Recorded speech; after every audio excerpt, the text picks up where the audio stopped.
Hello, comrades. Hello, friends. Hello, YouTube viewers.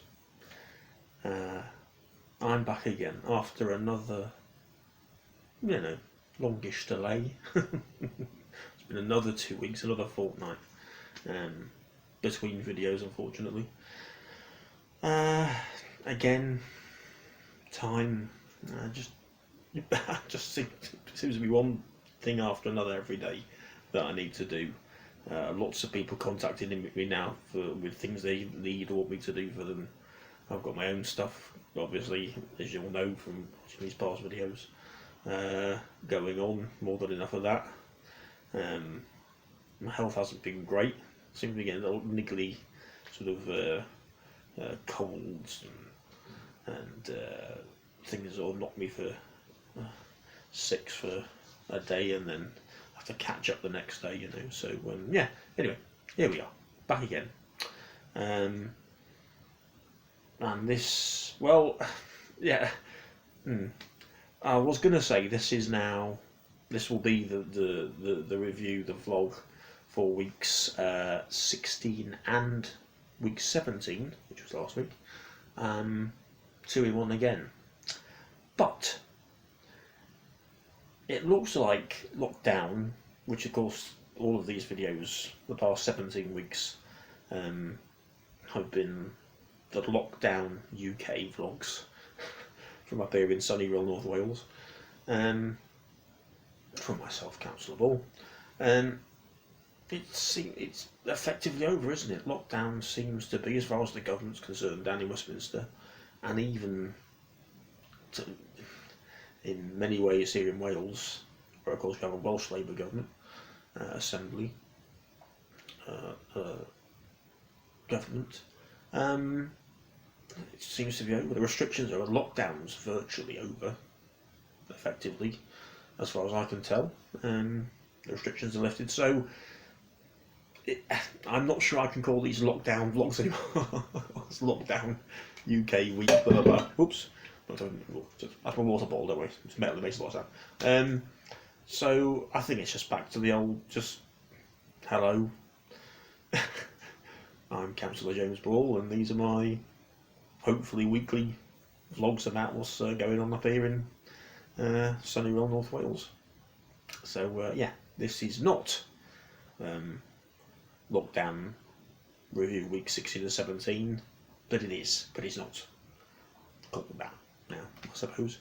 There's been 16, 17 weeks, and I don't know about you, it's gone by quite quickly for me. If someone had said to me 17 weeks ago, you're going to be stuck indoors and everything outside is going to be locked, shut down and whatnot for 17 weeks, how'd you like the thought of that? No. Of course, I'm still sort of stuck indoors because I'm still having to shield because of underlying health problems, so that's not going to change for quite a while. But I am managing to get out most days for sort of 10-15 minutes or short walk, just for my health really, because all these little niggling colds, and I thought maybe it's because I'm just not getting out in the sunshine and getting fresh air, which of course is great. It's good for you psychologically, even if not for your physical health, So that's been great. Like I say, been busy. Tomorrow I'm on Sound Radio Wales, which is our local radio, one of our local radio stations. Again, I'm quite often on there, which is nice. Asked on as a guest. Over the weekend, I've been writing. I've been writing a birthday tribute to my friend Duncan, who I spent all the past 4 years, 3.5 years, 4 years, I think, in Royal Town Centre, most Saturdays, obviously not during this period, but most Saturdays, with our sort of campaigns against benefit sanctions, against selling arms to Saudi Arabia,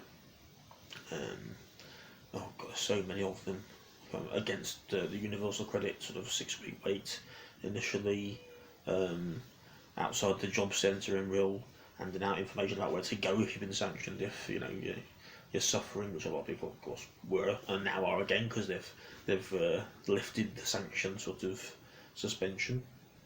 So of course a few weeks ago now. So yeah, I've been writing my first piece for a national paper, the Morning Star, which I submitted this morning, and I've been told by a very nice features editor I submitted it to that it will be in tomorrow, which is Tuesday tomorrow, Tuesday the 22nd, is it? Oh, wow.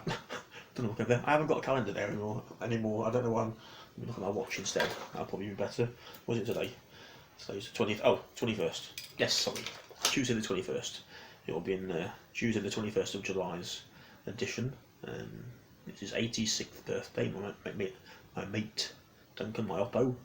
And of course he's had to shield as much as possible and stay at home and been socially isolated more than he'd want to be. So I'm hoping, because he knows nothing about it at all, so I'm hoping when he gets his copy tomorrow morning and has a read, it'll be a nice surprise for him. So yeah, it was nice to write a homage to him on his birthday, and it was a bit of a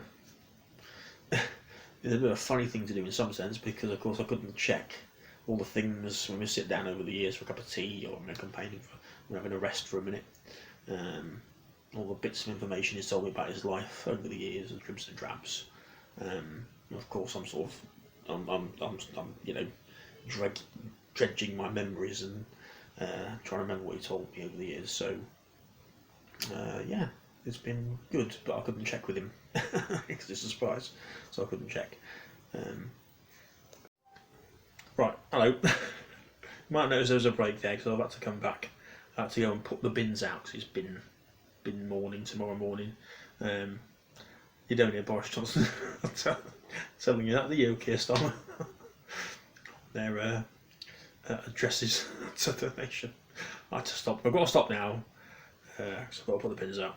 But the bins are out now, and it's about 2 hours later, so you might notice that the light's slightly different because the sun's going down now. I was trying to remember what I was saying now. So yes, I suppose he's on lockdown vlogs now. So yeah, on radio tomorrow again as a guest. One of the nice things is I'm regularly the guest as co-host last time, which was nice. Yeah, spent the weekend writing an happy birthday piece for my mate Duncan, 86 tomorrow. So that'd be nice to be the first sort of national newspaper contribution I've made. So that'd be interesting to read back what I've written, and yeah, that'll be a bit weird. But I hope he'll get a kick out of it. As I say, it's a surprise for him. He doesn't know anything about it at all.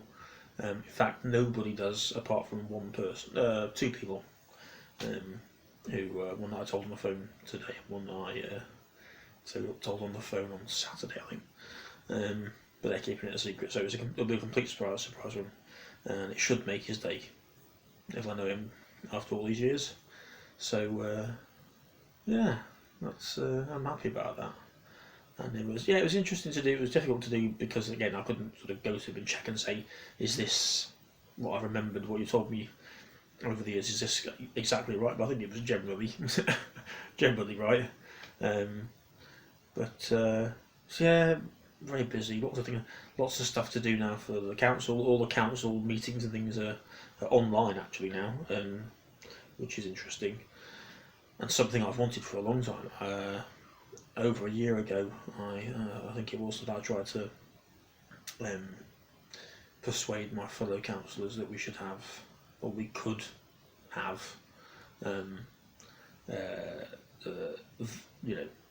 recorded sessions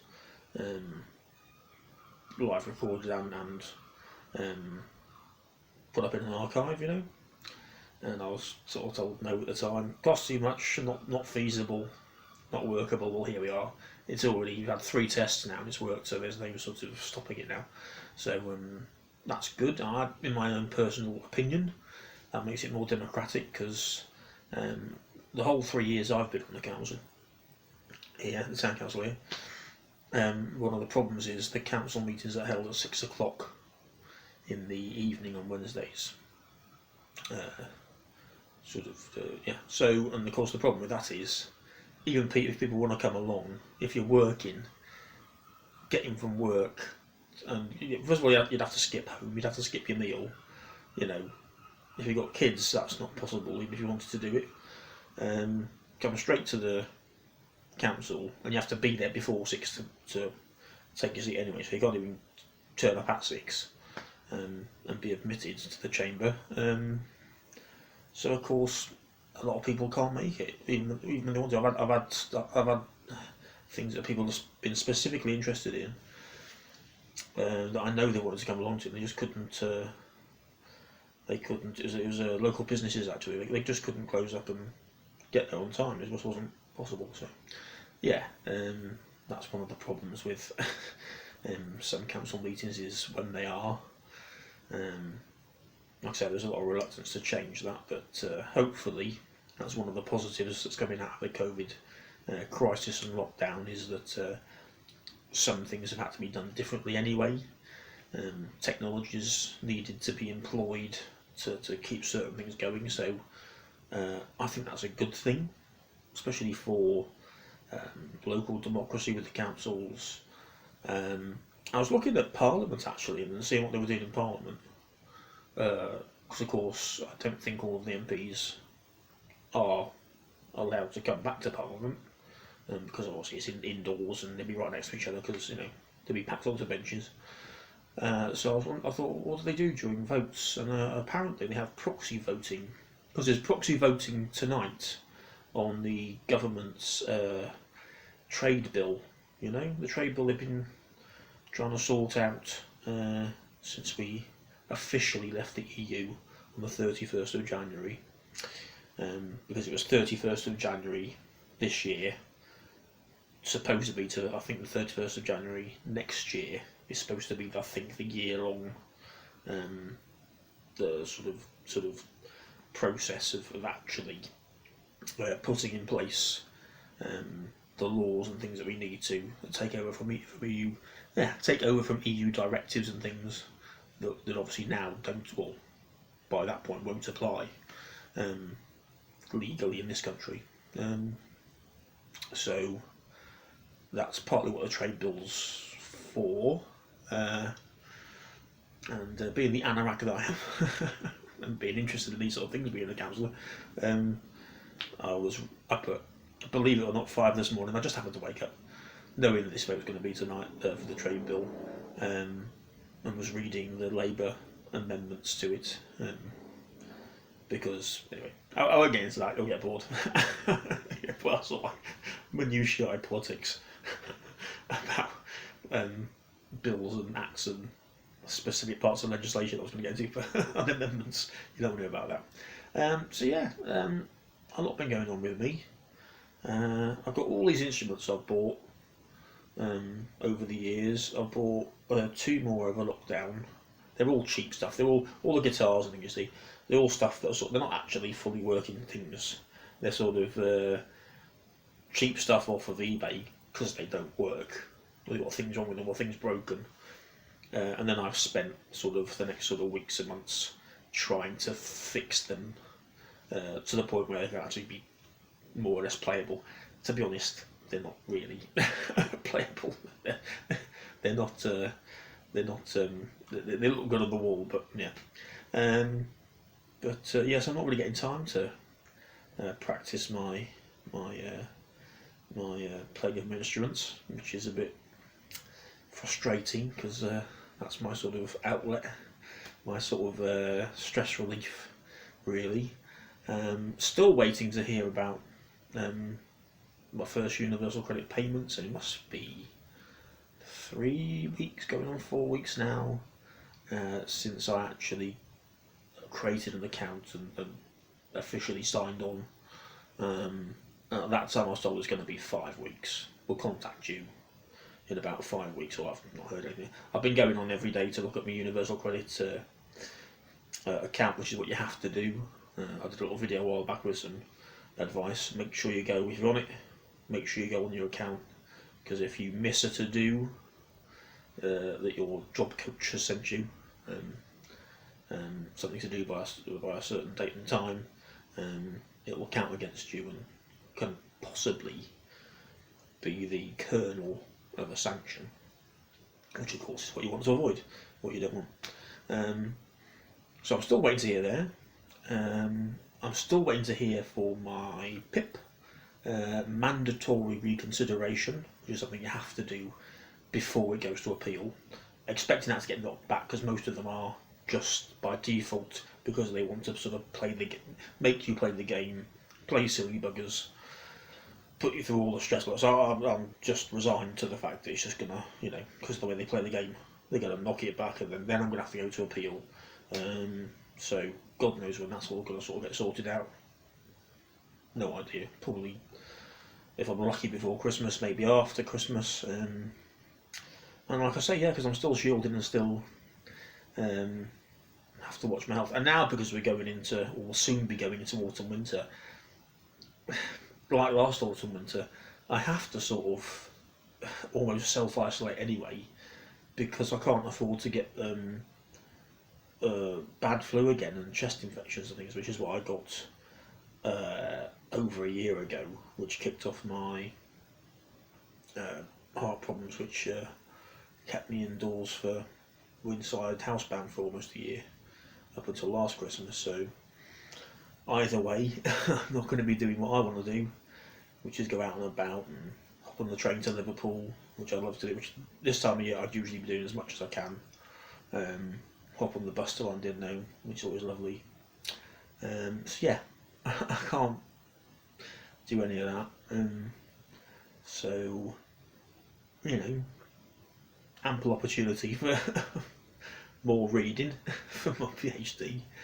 I've never read so much, I don't think, as I have in the past. So I've got a funny tooth digging in. I've got a broken tooth, which I've had for ages, at the back, and it doesn't give me problems, but every now and again it sort of digs into my tongue. It's absolute agony when I'm speaking sometimes. Yeah, I've done so much reading. You have to. I mean, obviously I want to, I need to, but I've never read this much in well, the past 4 months, 5 months. Even more books than usual. I mean, you can't see it, but I've got my desk here, which is supposed to be my desk I do work on, but I can't, because it's covered in books, piles of books that I still need to get through.